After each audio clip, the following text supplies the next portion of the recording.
Assalamu alaikum, nauna Sili Saudani depuis Conakry, le 21 septembre 2022. Emeɗen salmina on nokku ka won ɗon on garay hande kadi siko ɗum Allah muuyi sendude yoga e toɓɓe wawayɗe moƴƴinde gurdam bani adama o. Ñande o bani adama ko duwaɗo wonde jangowo raw jaɓali wonde wa religieux kanko ñande o emo sikki ko o jannowo ko ɗum waɗi o yahay ha o wona obsteli dattu makko on lanna o fuuta hara o andali si dattu makko on lanni hande kadi o wona dartotoɗo kala yewtowo ko anda, aybinowo kala yewtowo ko anda, parce que bani adama ko anduɗa wo ko embere ko ɗaɓɓituɗa kon embere ko Allah udditanma kon, ko anduɗa wo ka hoore leydi ɗo no woodi goɗɗo wonɗo dow mum ha tawi Allah subhanahu wa ta'ala al alim. Gandal ko non wayi, goɗɗo noye dow goɗɗo, goɗɗo noye dow goɗɗo, goɗɗo noye dow goɗɗo. Janguɗo non ha jokki jahili ko wiyata noddirtamo étiquette ji professeur, docteur, patati kacaka, o sikki ɗum ko ɗum woni gandal, o ronki faamude gandal. Ñande wo aduna on jibinay gandal kesal, ñande wo ban adama no wodi ko duwa faamude fi gurdam makko ɗam. O yondinori ɗum ɗon, o sikki ko o baharu, o yahi ha dat makko lan. Dare ɓe yimoɓe si tawi koɓe luttu ka sen ko ɓe créa, ɗara ɓe moƴƴinay ɓe otoje, say ko ɓe luttu ka makiti ko ɓe moƴƴina kesum, ɓe winde ɓe defte, ɓe moƴƴinay ɓe kala ko moƴƴinte technologie, moƴƴinay ɓe moddiji, ko ɓe o tigi créa, ko ɓe o tigi innova, ko ɓe o wona présent, ko ɓe o produisa kesum. So wona ɗum amaya woni ko religieux ji tun kanko sikkata ɓay jahili dammi ko intirta ɓa makko kon ko woni sonkude kon hihi kaari huhu kaari, sikka ko ɗum woni fi aduna. La, ala ko ɗuɗɗini basal kamen hewtitiɓe, ala ko ɗuɗɗini majjere kamen hewtitiɓe, ala ko ɗuɗɗini bile e batidi kamen hewte, par ce que ko kamɓe on ɗannide yimɓeɓe. Wonaɓe fof no wodi wakkiliɓe wonum ɓe noddude lawol Allah subhanahu wa ta'ala ko alda e jokkugo reedu, kono ko hunde wotere pette duwaɗa mantade, hunde wotere duwaɗa mantade e ko anditirta religieux. Sa yi religieux o ala source de revenu hay hunde ko heɓe nguuro e makko, si wona ka nder diina sike ko an hooliɗo Allah subhanahu wa ta'ala on woni produit makko. Si tawi julɗo si a naɓama leydi ka julɗo wo ala, a wawata wuurde seke koye hoore julɓe ɓe wurnoɗa. Sa naɓama Brésil ka buruwoy ton ka tawata, si a juuli a nokkay leydi ndi, si tawi o tigi ala hunde ko wawata mo wurnude, haray andu o tigi c'est un cannibale pour la religion, ko ɗum wiyete religion. ɓen ɗuɗɗinta sona wasuluɓe,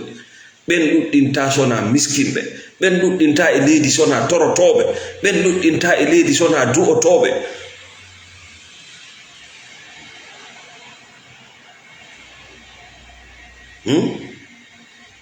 Parce que no ɓe faminirta yimɓe ɓen noon fi Allah ko fenade, no ɓe faminirta yimɓe ɓen fi Allah ko fenade, no ɓe faminirta yimɓe ɓen fi aduna on noon ko fenade, e no ɓe faminirta yimɓe point le plus important kodduri le destin ko fenade. Ko ɗum yiyata yimɓe capantato no jooɗi habbi aaden gooto, par ce que ɓen capantatoɓe no miiji on aaden gootojo ɗon arske maɓɓe on fof ko jonna. C'est l'enseignement de religion. ɓen capantatoɓe ɗon fof no miiji on gooto ɗon soro maɓɓe ko du'ino kon koye on jaabi, ko anno jaabo e soro makko, ko anno jaabo e du'i ɗon.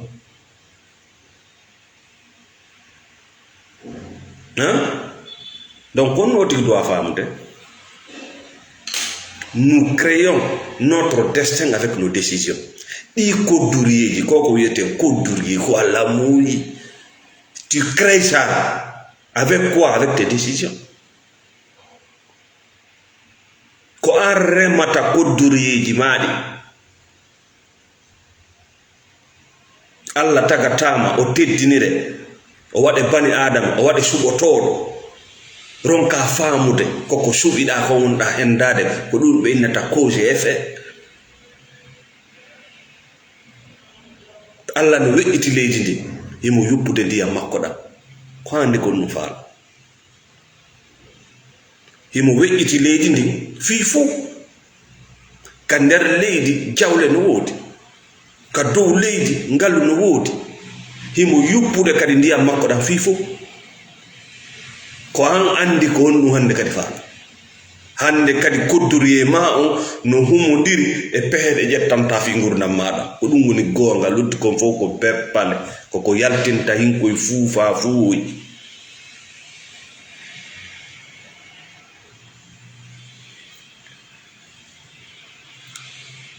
Nous créons notre destin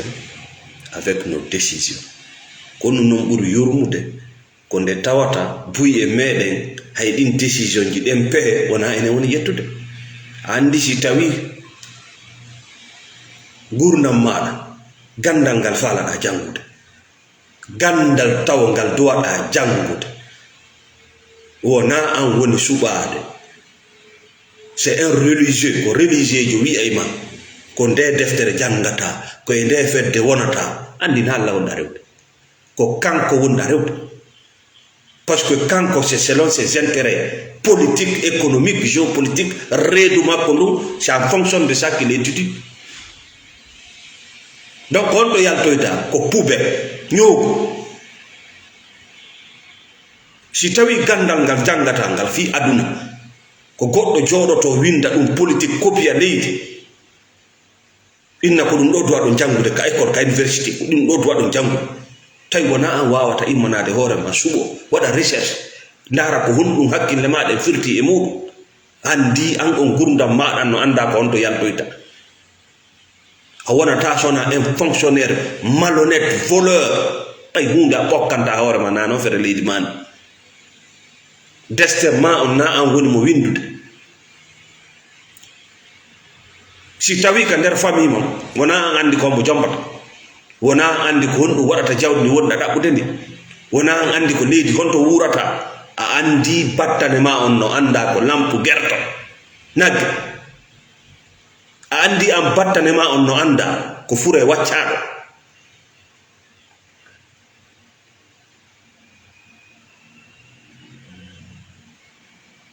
Donc haray o tigi no doit famude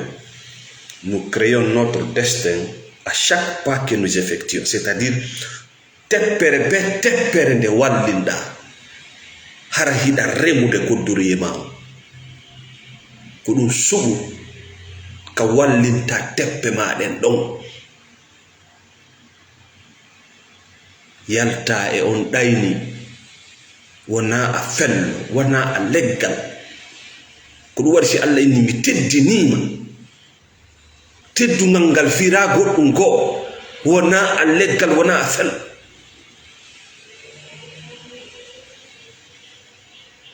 Si tawi no ngal teddugal a ƴonningal goɗɗo goo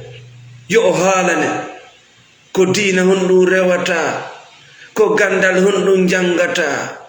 ko onno gérirta jawdi mandi, ko onno créirta o ɓengure manden, ko leydi honto wurata, ko honde tuma horata, ko honde tuma ŋañotoɗa, ko honno wattortoɗa, ko honno fofirta, ko honno seppirta. Ko ɗum ɓendata jahannama aduna. Ko ɗum waɗi si ko wonki maki no ɓitti. E ko ɗum woni ngi son jaabi hiɗa mari kanŋe kanto kanŋe maɗe wona yeyede ko Dubai.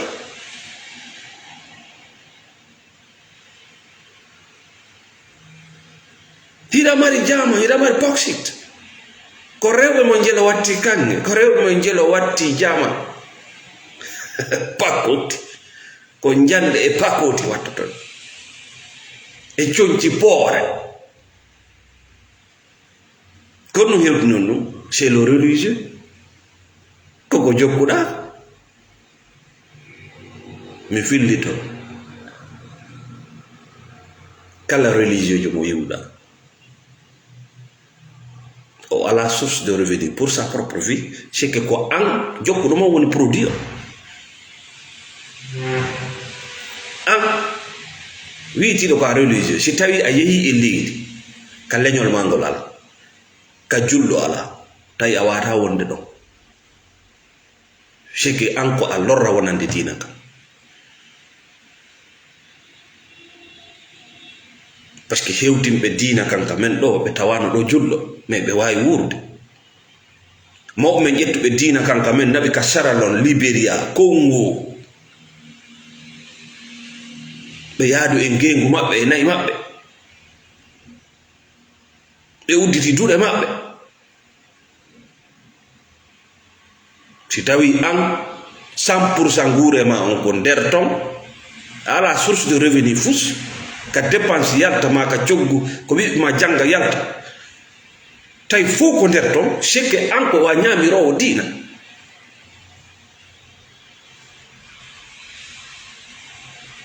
ko ɗum waɗi hande julɗo ko yo suuɗo ka aduna ɗo julɗo ko yo uggino yaha julɗo ko yo sanju none mbaadi makko ndin fi yo heɓu no wuurira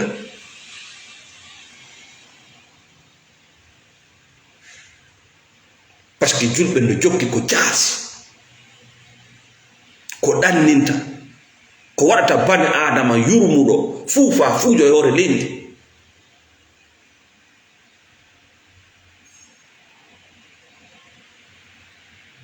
ko honnumin mi hooli pehe ɗe wonɗa ƴettude ɗen suɓandeji ɗi wonɗa ƴettude ɗin ko hiɗa remude kodduri e ma ko ɗum min mi hooli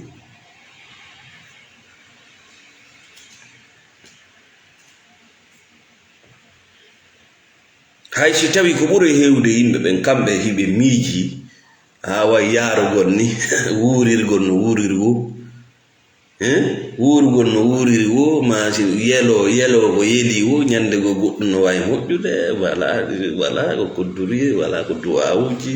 wala ko muuyi wala ko prototype non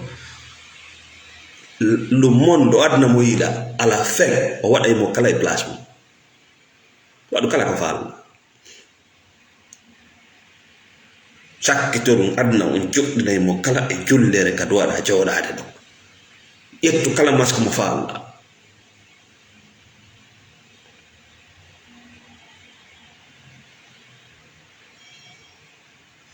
si a yeeyi fenade iɗa andi ko habbi ma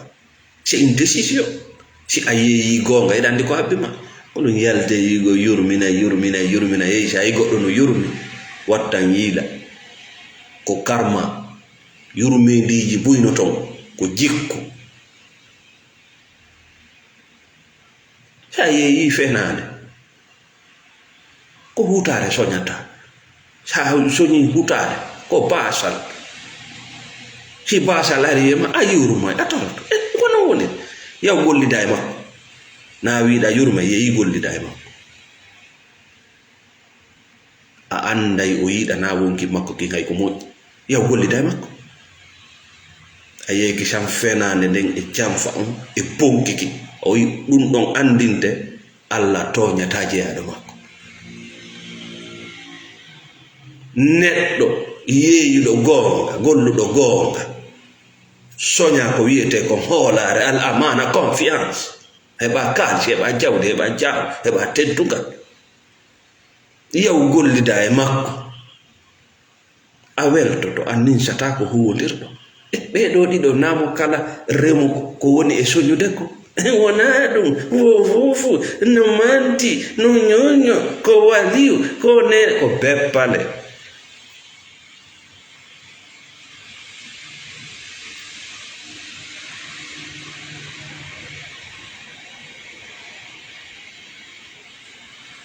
ko beppale laaɓde pos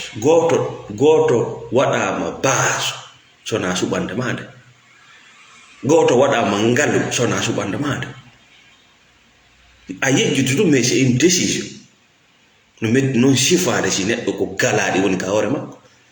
iɗa wuuri e diina penane, iɗa jokki yimɓe wo ko diina. Mi innima fedde ko yimɓe wona rewede, je le précise.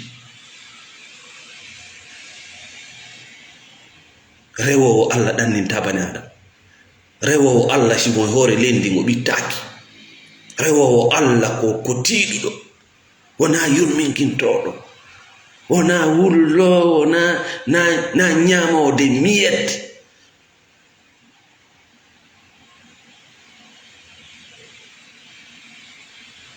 Komo wonɗa rewde on tagi kammo e ley kan e jama kala ko woni e mayde. Kono wonma torotoɗo e hin leydi a tagana ko goɗɗo jokkuɗa, komo ala goɗɗum jokkuɗa. Allah wi bana Adama ko wasiɗuɗum, l'être humain est pauvre, ko jokkuɗa. O wallinanma sharia wi e règle ga fofata, rewu nenema, rewu baba ma, rewu koto ma, rewu karamoko ma, rewu fu yoni a lanni ko haqqe wonduma e yumma ma, ko ya jonnutu ɓe haqqe maɓɓe on, ɓe jonnite haqqe ma on, na dewal na ya rewɓe. Ko haqqe wonduma e musidal mangal, ko haqqe wonduma e bemma e karam koma. Si a jonni ko ya jonne ko debbo retere.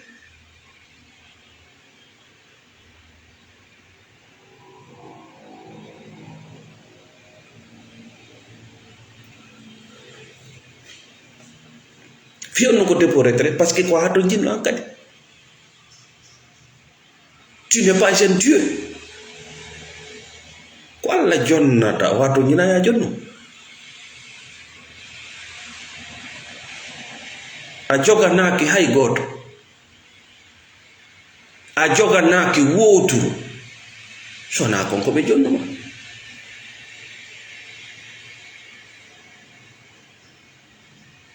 Si yumma ma heɓima dankaki ma, a joganaki mo puttere. Si o heɓima o sadike ma e galle woɓɓe, a joganaki mo puttere. Si bemma heɓima sadike ma ka woɓɓe, a joganaki mo puttere. Waɗi hen nafigal kako. Si ko million o jonnano, o ƴetta ɗo place nokkugo. Hara ko million Allah jonnunomo, o ƴetta ɗo place nokkugo. Kono so place ma nokku. Ko parce que tu n'es pas important chez lui. Si goɗɗo ƴetti mbuuɗi soodi doleke, qu'est-ce que ça veut dire? C'est que ko doleke on ɓuranimo mbuuɗi ɗi. Si goɗɗo ƴetti mbuuɗi soodi oto, c'est que ko oto on ɓuranimo mbuuɗi.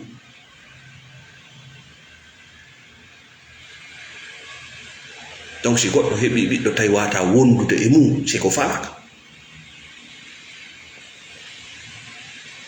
Sikke mbuuɗi ɗin no ɓuranimo ɓiɗɗo makko. Si o wakkilike wondugol e mbuuɗi ɗin, mais o wakkilaki wondugol e ɓiɗɗo makko ko kanibalo.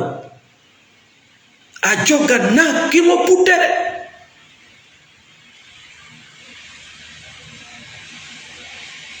A landaki argol ɗo ko kanko landi ya aro, kanko waɗi demande ka Allah okkam ɓiɗɗo.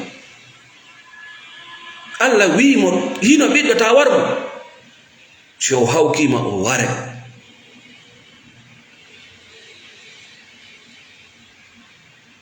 Si o forsima ya yaw aventure ka jaaredi fiyo yaw hajju, fiyo nato e compétition ji o ware. A jogannaki mo puttere.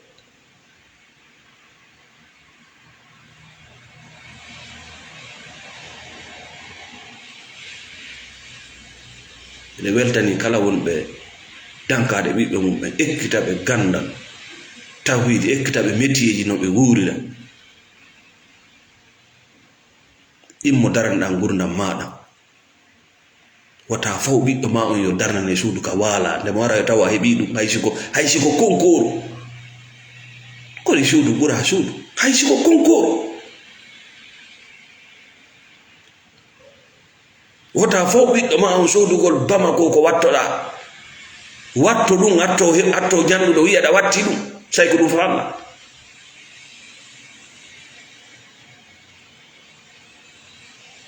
wota heɓu ɓiɗɗo ronda mo dongal nga an a jaɓali rondagol waɗi hen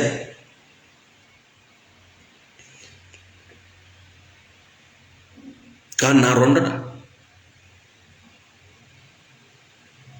ko hanno an rondoɗa capanta to ñamo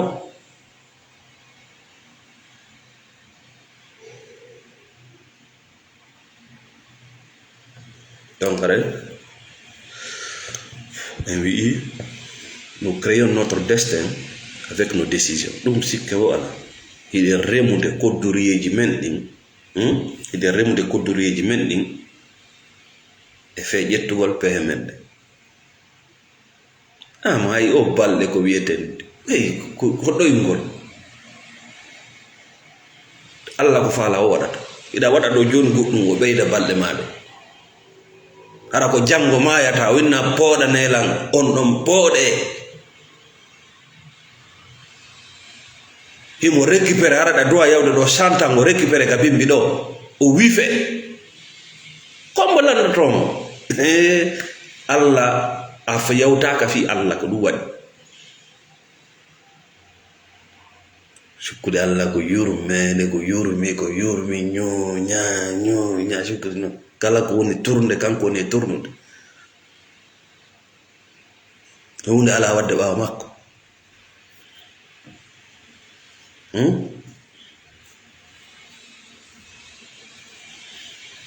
min komi hooli kon siɗa faala goɗɗum a yimmanto siɗa faala goɗɗum tu dois lutter moƴƴireji ɗin tawatama ka danki tu dois lutter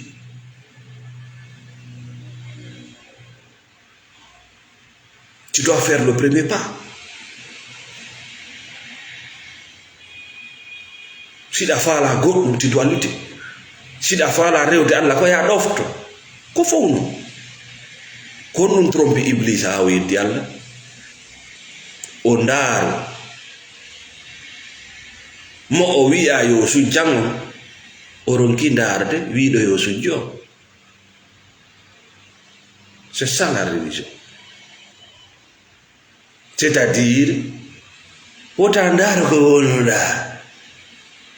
buye mon no sali gollude kamum ko fi ɗum sadi ko min kaari menen kaari men la grand diplômé e menen le grand docteur menen ko hunde ko Allah wiya gollu ñaama ñammina ɓiɓɓe maɓe remuɓe ñaama danda hoorema toragol e yurminkinagol e wonugol kanibal e wurugol ka nder diina e wurugol e yinde enɗam penale beppale ñande o kanko wi gollu ta ndaaru ko golle ko golle hunɗo ndi leydi ɗo min kaari ɓi waliyu ɓi sana menen marno hey ka quartier kam mi anda menen jiwɓe ɓe non Allah wi iblisa sujjan adam o ndaari sujjanteɗon o ronki ndaarude wiɗo yo sujjo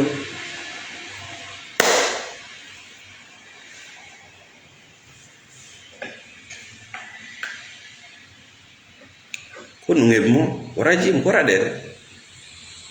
an kan gurdam maɗa hiɗa raɗa hande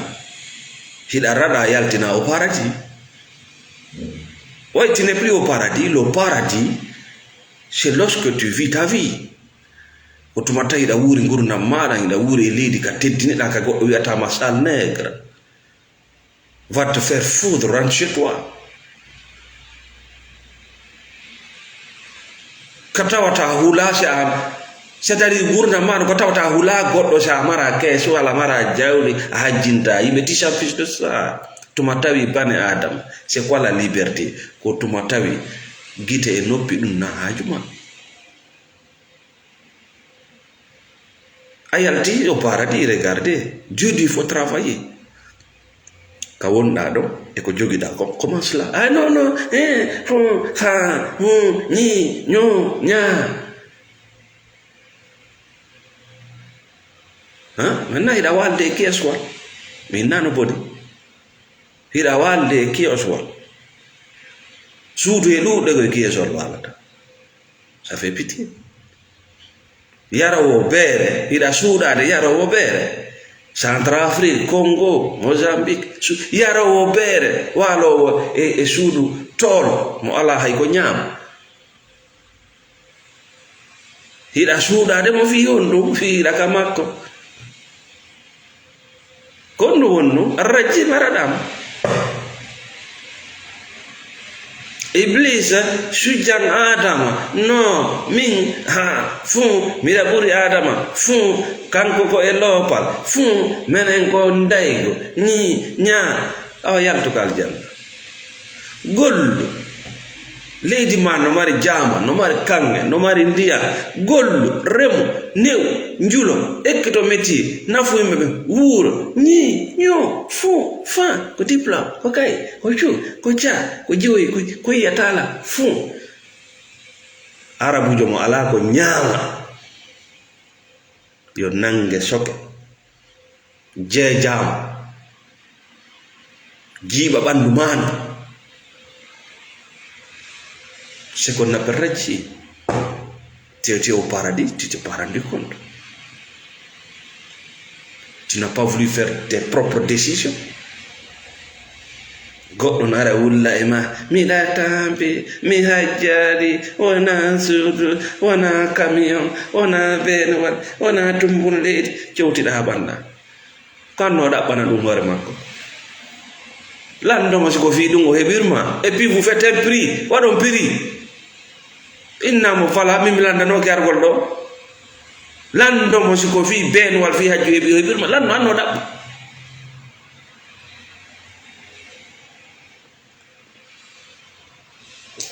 miɗa waɗa hiɓe yawime hiɓe yaltinime hiɓe yennime ndaari ka waɗaɗa bojja ɗon seeɗa c'est la manipulation mon frère ɓuttu ala ka aduna ɗo seɗa faala yo ɓuttu an tigiri ɓuttinta ɓuttinira hunɗo rowtiragol yalta e compétition goto e goto kafa goɗɗum mo kala no dogude e planète tum mum donc ara min nawna selli komi howli décision ji ma ɗin woni remude kodduri e ma lutti kon fof ko peppale fi hon ɗum Dieu t'a donné un choix si tawno décision ji men ɗi ça ne compte pas si Allah naadinoma yiite c'est que o toñima ara o toñima je répète ko hatta pulloy koye naata yiite miijito ɗum hatta malaika naata yiite par ce qu'ils n'ont pas le choix malaika ko robot koko goɗɗo hulɓinirte ɗo ko Allah wi yo sujjane an c'est toi le roi goɗɗo ara hulɓinire ɗum ne jogii wirdu malaika malaika Allah inna malaika yo sujjane ko banaadama teddi ndaaru ko wonde nge darnude ndaaru avion je na wonde ngerde a yi malaika no waɗ ɗum a yi jinna no waɗ ɗum goɗɗo ara hulɓinire jinna e ɗoyngol sa jokki religieux mi wondiri Allah tawlolan a wuura e aduna yiite yaha naatoya yiite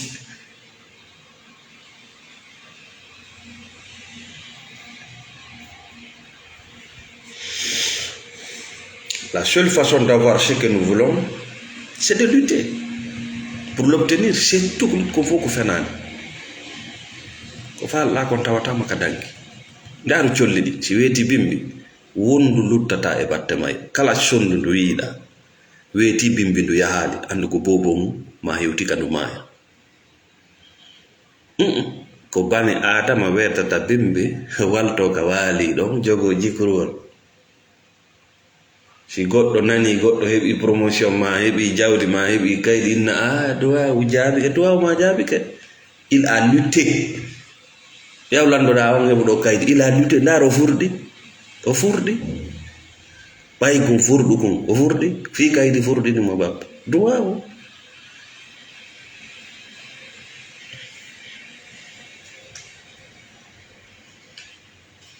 aray siɗa faala ya luttu e cellal ma siɗa faala ɓuttinde accu piiji ɗin wona ko ɗi faala wonde ko a wayi c'est ça la réalité non ça c'est la thérapie ça parce que buy e mum no haɓɓiti aduna on wonay ka kañum faala ɗon sadi si minni aduna on c'est à dire ta famille tes frères, tes sœurs, l'islam, les chrétiens, les juifs, les peines, la politique. Piji din ko asari kanyum no fala yo piji din wono kanyum ka fala do me ko dum woni nawnare ko dum wono depression ma min nawna sheldi ila nyande min kadi ko non mi wawno be ko non mi wawno gala din no dow ga ha nyande mi ndari mi tawi jaka si tawi ko yo min dikku ko mi accu piji din wona ko di woni ko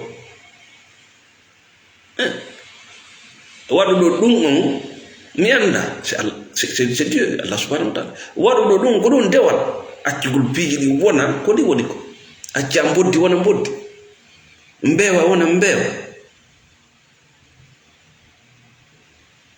suɓiɗo basal wona baasa suɓiɗo yurmede wona yurmuɗo suɓiɗo heege wona weela kanko suɓiɗo beere wona yarowo. Là tu as un paix. Joni ko hay qur'ana on tili joni falada waynude adda ka salema bay non don waylota ko dum problème ida wayla hadith ida wayla fedde ida wayla mazhab me awata waylude qur'an alhamdulillah de wonno ko Allah etti charge ay ngol do sina dum c'était fini. C'était fini à cause du ventre, à cause de la politique. Tu veux tout changer. C'est très simple. Si ko sonnajo gasata Allah no hollum ndar sa jomba ino ko watta ko ndar mo yadata physiquement, mentalement, spirituellement, économiquement, socialement. C'est-à-dire aw affaire dewgal no way wa pièce. Oui, encore à Toyota, il y a des pièces Toyota, Konisa, il y a Unisa. Comme c'est la problème. Quand Toyota, au 4 Toyota, nous m'avons fait là. BMW. Il tuma pièce on gadda o kur yettade mécanicien jonna no acci wada en adaptation ñe ko dun religieux ñeñina do taga do tura do afokkite tun kadi wada ko he do wadi Allah wi ka qur'ana al muslimuna wal muslimat al mushrikuna wal mushrikati al qanitina wal qanitat jeno e jeno gongudo e gongudo jullo e jullo nagge e nagge ida o no nyinyi ko musidal no nandi no yada e so warale ma yettude Allah.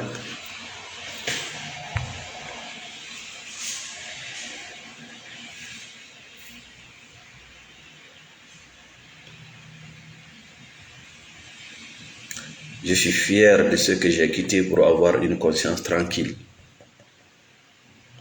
Préserver ma dignité. Wallahi. Mida weltori. Te wonata e sabna weltori e sabandema dimpiji di mimmi acciti. Fiyo mi butti. Fiyo mi luttudu e dimu angu. Ankadi la yelani ma no. Je t'appelle à ça. Mais au début, il dit peut-être ça t'apporte de l'argent. Peut-être no gasa no addande ma mbur, no gasa no addande ma inde, no gasa no addande ma faaleji ma gonto. Mais réalité on à la tranquillité. Tu connais ça? Réalité on tu n'es pas avec ta dignité. Parce qu'en tiri da andi il faut toujours coder. Tu joues avec des codes. Toujours tu es alerté. Ouais. Même quelque chose, quand ça cloche, tu penses que voilà, le secret est divulgué, donc c'est pas une vie. Nangurna.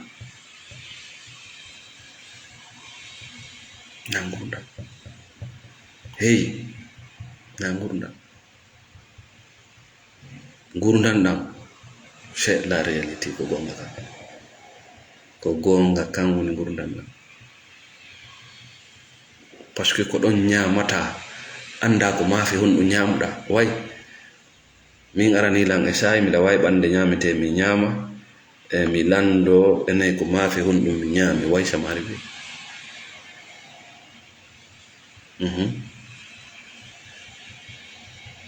way sa subal ka jodda ay mo day ñob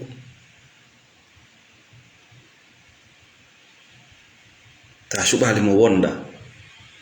tu vas te retrouver en prison sa subali mo jomba anin shay ko bugantoda anin shay hay ko hebanta bibbe nin sha ko fi hundum hebani bibbe min e o parce que andi ko hebuda ko c'est l'ennemi total yal nan do hunde wotere si gorko jombi si a jombi debbo toxic haadudo hay o défi o transmettre énergie on nder nyamete ko do wadi tu es toujours malade docteur jo wawata famude c'est l'énergie négative gorko si o kima mbuudi a nyami mbuudi c'est l'énergie négative ajanallahi non o wala de mandi makko da ya e makko e ma je répète nous viete sous l'énergie négative ça existe ça e gadinaji be wayla dum nabira do go gite bonde ko aybe ko no bani adama si o mijota ko moji ko boni tungo podata le monde est rempli de négativité le monde est rempli aussi de bonheur fo no ga ko dum si Allah wadi jamma e nyalorma fo no ga c'est à toi de choisir debbo si o yidama si o defi ko yida ko nyamata du yata gorko des fois mo préfère yawgol nyama ka kawta ma ka yaasi di nyamgol kasudu parce que nyamete on kasudu debbo ha hande ne nati ton o hay kanko anda si tay ko yo defi ko wela o tamo makko alado mara ko kelirawo makko naba mais si tawi ko modi makko bay tun ko toxic ha woni hakkunde mabbe nyamete on wona poso a nyawndo to haronka wona bilewu na karam ko yagal ma je parle c'est scientifique si gorko yidama ma yida gorko debbo mara toxicité no hakkunde mo si on walodi e bande ya pas de plaisir ko dum wadi neddo baaso neddo miskino neddo mardo problème ji ko waldata e sonnaaje ko hebgol bibbe na plaisir le plaisir c'est lorsque tu es dans la tranquillité tuma conscience ma on tay no tiiti neddo mo ala e tranquillité ko o nyamata ko ittugol heege fi o taw maayi ko do nyamirde quand tu as l'esprit tranquille a nyamoy c'est-à-dire no wondi anda dakkame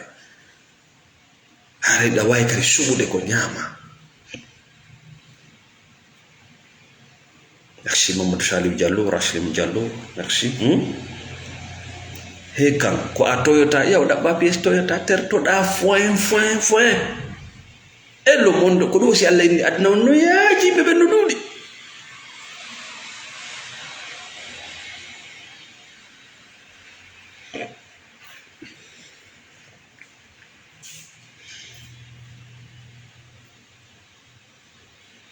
a wona na do fi fu kadi wona do fi ma formule mo la dum a wona na do fi fu tu n'es pas là pour tout le monde et tout le monde n'est pas là pour toi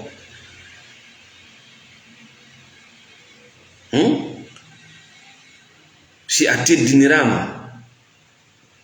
alhamdulillah si a invitama alhamdulillah si a tawnorama alhamdulillah si dido ala ton wonde wonki maki alaykum bi anfusakum jogito wonki maki wonu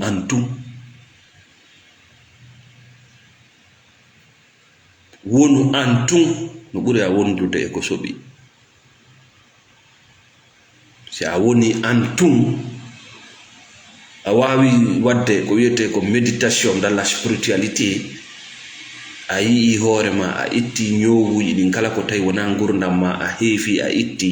hoolare penale diina penale aada penale a itti on ñowuɗon fof e ma a laaɓi a fuɗɗike vibrede ce qu'on appelle l'énergie positive a attiray direct ko moƴƴam ma ko mi filli to a araali ɗo fi fof kadi wona fima adda kala no doguna e planète tum yaltu e on gurdam yurmede miɗa wi'a miɗa waɗa ɗum ɗo duwaka yarude ni Allah wi neɗɗo yetta yaw ton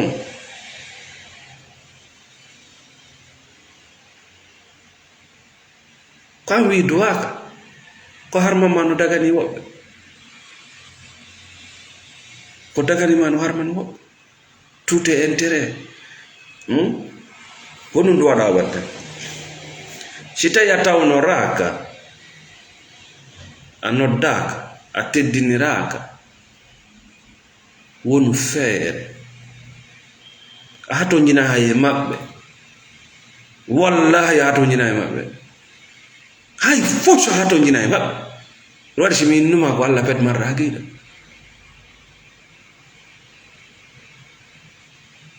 ko Allah marɗa haqiqa annabi Musa alayhi salatu wassalam biro maɓɓe ñande hawkaynoɓe waɗa ɓe nder cangaw ɓernde maɓɓe nden no sooyi no maapi kono Allah andini sonnajo on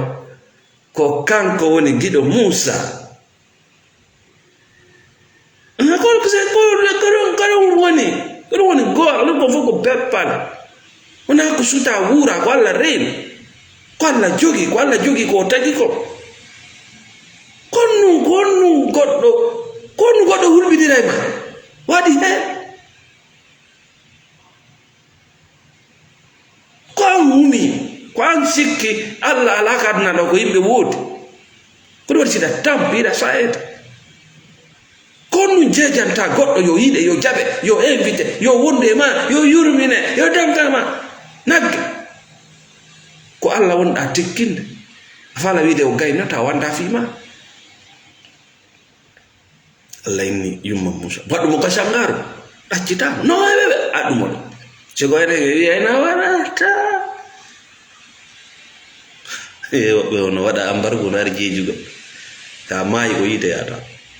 si bana adama waɗima embargo a yiltiki a jeeji mo sa maayi ko yiite yata waɗugol ma embargo e wonugol hoorema hetta hoorema no yaadi mais ko sa jaɓi ka bane adama hawkuma wo a hetta woni hoorema c'est salare ke yimɓe ɓen hawkuma wo tu es libre min ko tuma mi hawkano mi woni libre ko ñande mi hawkano mi woni libre mi woni hoore am mi watti ñamde mi ɗaano waɗi heen na mi hawkataka mi waɗa daña foncerne gaynɓe haaji ɓen fof ko soit ko hawkaɓe ma suuɗiɓe porté disparu suuɗo few e nder ɗumum nde na soɗotoɓe ɓawo ndiyam anamoƴƴi makoba no ted ko fus ko ñow lampe gerte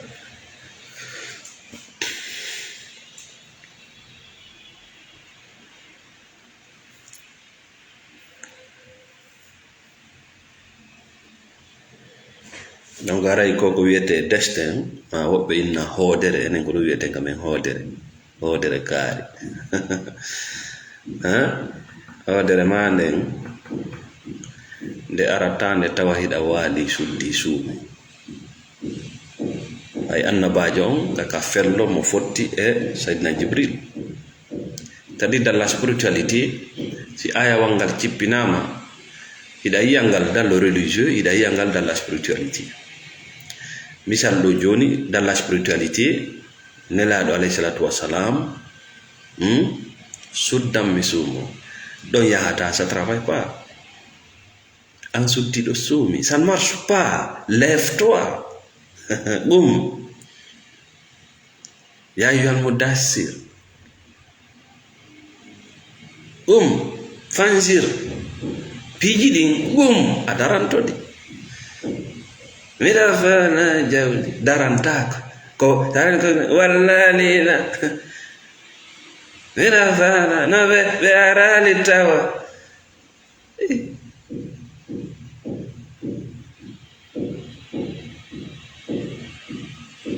Naruto no ardino nelaɗo alayhi salatu wassalam konto fotti Jibril ka fello veut dire quoi fello ko wonno c'est des obstacles, c'est la souffrance, c'est-à-dire ko ƴawgol anna Musa alayhi salatu wassalam konto fotti Allah ko e fello gonda la spiritualité sa jenti ke fello kombo ƴawata fello na waliɗo suddi kono puy kadi si yeehi ka fello daɗɗude ndinno welɓe dogay kadi ɓe ara ɓe suddo ce que prophète a fait parce que neɗɗan ka ko no ɗuɗno e maɓɓe prophète o lannal nangude ay ɓe foddi e mission on ɓe wi ɓe faala yiltitade ka daɗɗude ɓe ni non ta yiltito ton wota yilto jeejaɓe artay ka leydi ma ko ya jeeji goɗɗo a wonda e goɗɗo ko ya jeeji mo a gollida e goɗɗo ko ya jeeji mo anda hewti liberté ma on hewti o dere ma nden hewti par ce que hande kadi asana joni hoore ma kolloru a heɓay joni ka bugoɗa nde faalaɗa ara wonna ya jeeji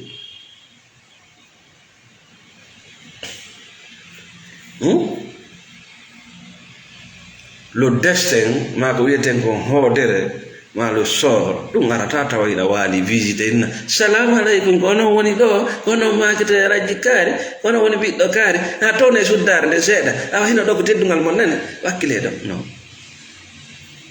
o religieux jo miijinde ko ɗum waɗi woɓɓe maɓɓe ɗan to ha e 10 heures 14 heures le religieux wattangile le vrai religieux le cannibale ta noddumo entre 8 heures et 11 heures tawi mo ɗaani. C'est un vrai fainéant.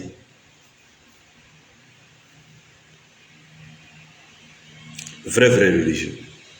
Si la fois la jamma a nodda jusqu'à 2 heures du matin nga rew danaki. Parce que ko jamma kala ko nyamata, kala ko ƴakkata ko jamma miijitoto. Nde fof no ɗaani ko jamma ɓe miijitoto. Tous les cannibales humains ko jamma. Inspiration ji maɓɓe tromperie ko jemma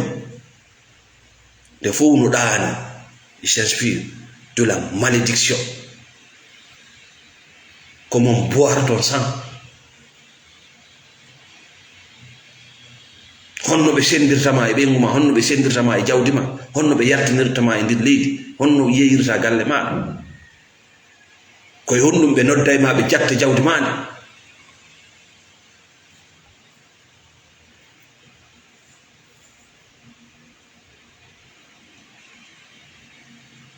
kala ko nodduma wi ko fi Allah ko beppale ko fi reedu makko ndu ils n'ont aucun projet pour Dieu aucun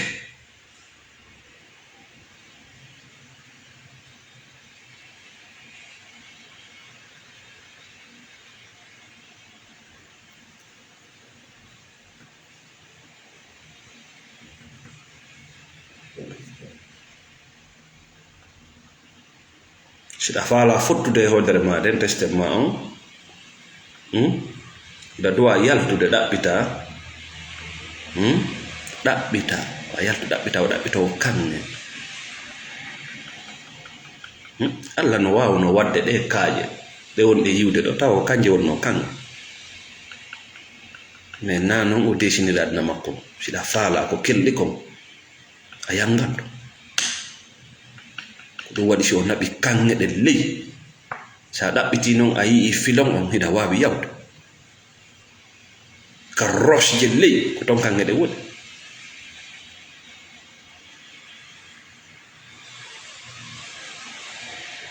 a faala jamon a yahi ley ma fuɗɗiɗa yide sample je ɗen fuɗɗa yide blaki e feu rouge andiɗe ɗon mi an tigiri ɗa andi nde ɗa hewta gravier on baleya gravier on arana nara o hiɗa andi aray goɗɗo laktere waɗi ko fi on ɗum ko fi ya andu valeur mo sai Allah inni sa jomba ittu sadago ko fi andu valeur mu aso na fi sodugol ko fi no kala ka bani adama itti mbuudi seke kaw acciti mbuudi non seke konko woni hendade don no hitte makko bur mbuudi ko funo o c'est le secret ittu sada fi yo dewgal mangal laato ko fi kala ka bani adama acciti mbuudi seke konko accitani mbuudi don plus valeureux que l'argent wata anyam benguma sadal non même si c'est milliard wata anyam no tawa non anyangol debbo sadago na dudugol gol kadi tawa daraki o hendo inna to metti sadago dum yana jungo de cannibal jawdi e dudude taw ko jawdi sadago anyamata yite emba jawdi no dudi o koreda nyama wadene da conci nyama inando ko sadagu nyama parce que anko hebirda biddo ko yeya na dewgal sigi on henda ki sadagu minna on asilli minni on wona dewgal inna genge huma beppale na ifu salado o mo nyawlo da sadagu fiyon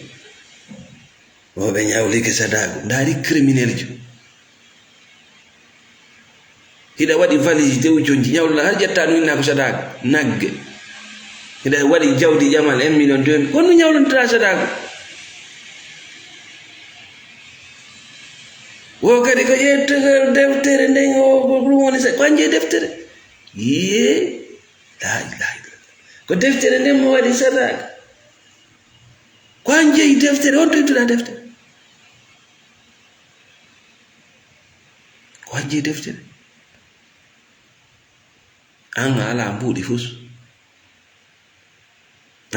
ala mbudi c'est parce que la femme n'est pas valeureuse devant toi c'est tout nanke kombo hottani ma peri lo pekiti on dit donne ça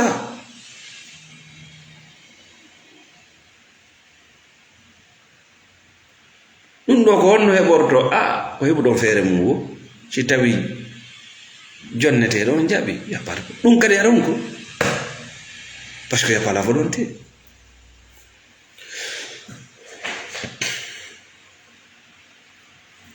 alannoɗe yewtere men yoy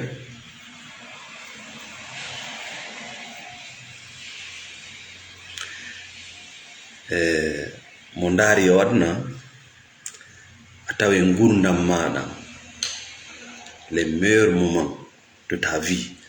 ko tuma ƴettuɗa an tigiri commando direction woni kaka entreprise ma woni kaka spiritualité ma woni kaka dina ma woni kaka dewgal ma woni kaka cellal ɓandu yanko ma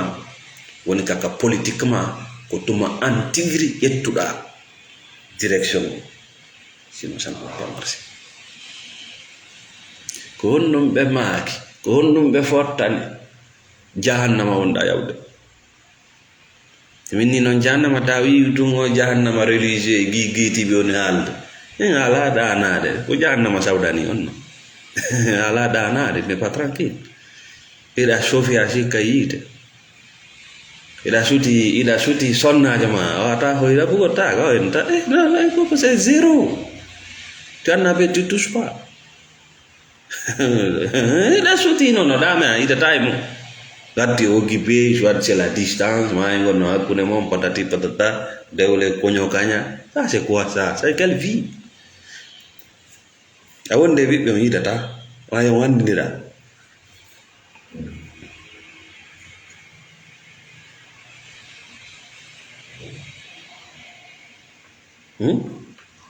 stayno nga jokke direction gurdam maɗa sike ɗon ko an woni andude ngal otowal ɗo ko honto mi nawrata ngal honto mi duwa garude ko honto wala si goɗɗum boni ko an waɗa géré tinna watta tu gère aduna on dow les meilleurs moments ɓuttu on ko tuma ƴettuɗa tuma yiyaɗa ka nder oto ma ko an jogui direction o ka nder oto ma sa yiyama ka jullere escroc ma ka ɓawa ma ka ko woɓɓe wurnaka ko coffre woni woɓɓe wurnaka ko emparanti wallahi billahi ko jaaja wi'i nene en maaki mi ananirtamo kanko joni yomi waɗɗum ɗo joni noon yaha kadi wiigol miɗa wiya miɗa waɗa miɗa jamfa hiɓe ɗaynina ɓe ñaami non so faali tawo no manki seeɗa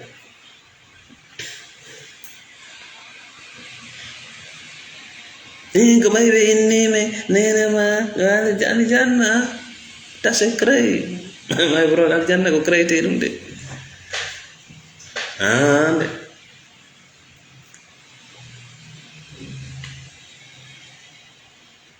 ko ɗon wawata contrôle de destin ma on di o jooɗagol e duwawuji e yela e duwawuji e yela e duwawuji e yela ko ɗon ɓe addi on. Tu es pauvre aujourd'hui spirituellement, matériellement, physiquement, intellectuellement, socialement, relation. Pauvre, c'est-à-dire qu'on manque, on manque mo marɗa ɗo e bangelen ɗe fof perte muɗum kaka nder hoore ma woni. So goɗɗo no waɗi feren wi molanangi duɓɓi e ma kaw fokkitirde a wona ɗon ko yiide a wona ɗon ko aljanna a wona ɗon ko beppale a wona ɗon ko lette ko beppale fu so anda hay o anda Allah ko woni rewde ko Allah fenande sa joɗodike makko tigri ko e fedde o woni ko yimɓe woni rewde ko nagge kadi non pur. Avec Dieu tu es libre. Dieu est silencieux. Tu es libre dans tes choix. Quand tu conséquences, tu n'es pas libre. Non. Kaka choix, on est libre par les conséquences. C'est ça la responsabilité. Merci, Monsieur Tidjalo, Malal Fafaya, toujours tu es là. Merci, Mamadou Salif Diallo. Rewɓe non nde ɗo yewtere ko nawna selli sawdani meɗen salmina sponsor ɓe amen ɓe foppe nder aduna o meɗen weltani on meɗen yiide golle ɗen meɗen torani on Allah subhanahu wa taala yo on newi fiyakeji mon ni. Assalamu aleykum wa rahmatullah.